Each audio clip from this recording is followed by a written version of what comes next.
मैं एक एपॉलिटिकल आदमी हूं, किसी राजनीतिक विचारधारा से जुड़ा हुआ नहीं है, तो मैं तटस्थ होकर विभिन्न मुद्दों पर अपनी बात रखूं ताकि हम सबको कम से कम विचार विमर्श का मौका तो मिले, बहस का मौका तो मिले।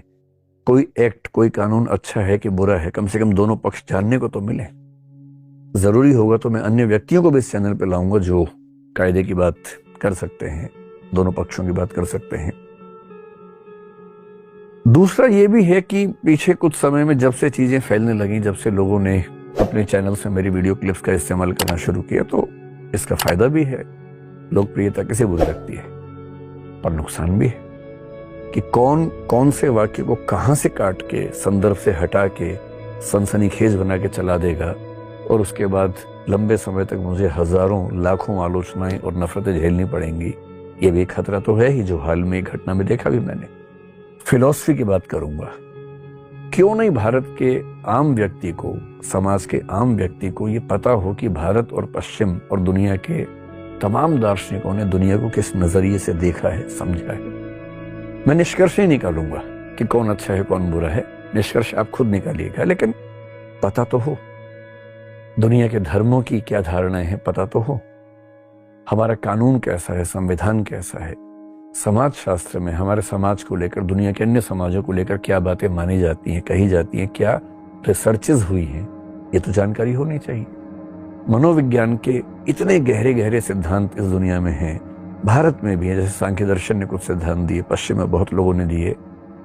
हमें पता होना चाहिए, आम भाषा में पता होना चाहिए कि क्या क्या विचार दुनिया के लोगों ने किए हैं। एक विश्वविद्यालय में जो हजारों चीजें हम पढ़ते हैं, वो सब चीजें YouTube के माध्यम से आम आदमी तक क्यों नहीं पहुंच सकती हैं? और मैं अकेला व्यक्ति नहीं हूं, ऐसे और भी लोग हैं जो करते हैं। थोड़ा सा मैं भी कर सकता हूं। जिन विषयों में मेरी थोड़ी सी पकड़ है, मैं उनमें करूंगा। साहित्य है, हिंदी का साहित्य है, बाकी संस्कृत साहित्य है, अन्य साहित्य हैं, उनमें इतनी गहरी गहरी बातें कही गई हैं। वो गहरी बातें हम सबके बीच में क्यों नहीं होनी चाहिए? तो मेरी इच्छा है कि कोई लिमिट ना हो। जो समसामयिक मुद्दे हैं, जो डिबेट्स हमारे समाज में चल रही हैं, उन पर भी राय प्रस्तुत हो, और विभिन्न विषयों में जो जो बातें गहराई के स्तर पर कही जाती हैं, उन पर भी चर्चा हो। कुछ लोग कहते हैं कि पढ़ लिख के कोई राजा बनता, ऐसे गधों से दूर रहना चाहिए। यहाँ पर पढ़ लिख के राजा बनने का, यहाँ पे तो पढ़ाई लिखाई बहुत ज्यादा जरूरी है। भारत एक विश्व गुरु के तौर पे जाना जाता था। हमारे यहाँ एक से एक शिक्षक आए लोग जो शिक्षा दिए लोग। देखिए, शिक्षक एक दीपक के समान होता है जो खुद जल के दूसरों को रोशनी करता है। शिक्षक का काम होता है दूसरों को मार्गदर्शित देना। वो अपने शिक्षक और सड़क खुद अपने जगह पे रहते हैं, दूसरों को मंजिल तक पहुंचाते हैं। शिक्षक एक ऐसा चीज होता है जो हारना पसंद करता है अपने विद्यार्थियों से। एक बार मेरे साथ हुआ, एक मेरा स्टूडेंट था, बहुत शरारती बहुत ज्यादा था। उसका सिलेक्शन हो गया और उसका शौक था कि उसको मतलब अधिकारी बनना, तो डीएसपी हो गया था। तो एक बार बड़ा जिद किया कि सर ऑफिस में छुट्टी का समय आइए ना कभी, हमारे ऑफिस के सारे स्टाफ लोग भी मिलना चाहते हैं, प्लीज। बहुत रिक्वेस्ट किया तो हम उसको गए, बताए नहीं कि हम इतना बोले थे आ जाएंगे, लेकिन टाइम नहीं बताए। वहां गए तो उसका सिक्योरिटी गार्ड हमको रोक दिया। हम तो मास्क लगाए थे, कोरोना चल रहा था यहाँ पे। कहा कि रुकिए अभी यहाँ पे सर बिजी है। हमको बड़ा खुशी हुआ, हम चुपचाप बताए नहीं यहाँ पे। कहा कि सर मीटिंग में है। हम क्या, अच्छा रुको। तो हमने उसको कॉल किया कि कहाँ हो, तो कह रहे सर ऑफिस में है। हमें बाहर खड़े, दौड़ा आया और उसको कहा कि तुम सर है हमारे, खान सर। तो कह रहे तो उसने भी पहचान लिया। हम कहे कि देखो बहुत अच्छा बात है कि इसने अपनी जिम्मेदारी बहुत अच्छे से निभाई है।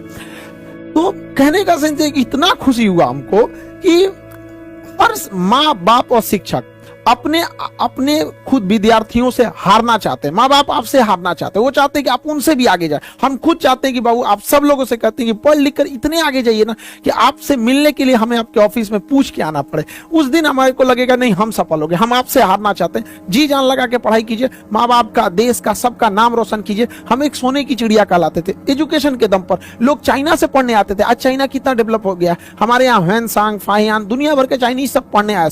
विदेशी लुटेरे आए थे तो हमारे यहाँ लूटने के लिए। इसका मतलब हमारे पास कुछ था।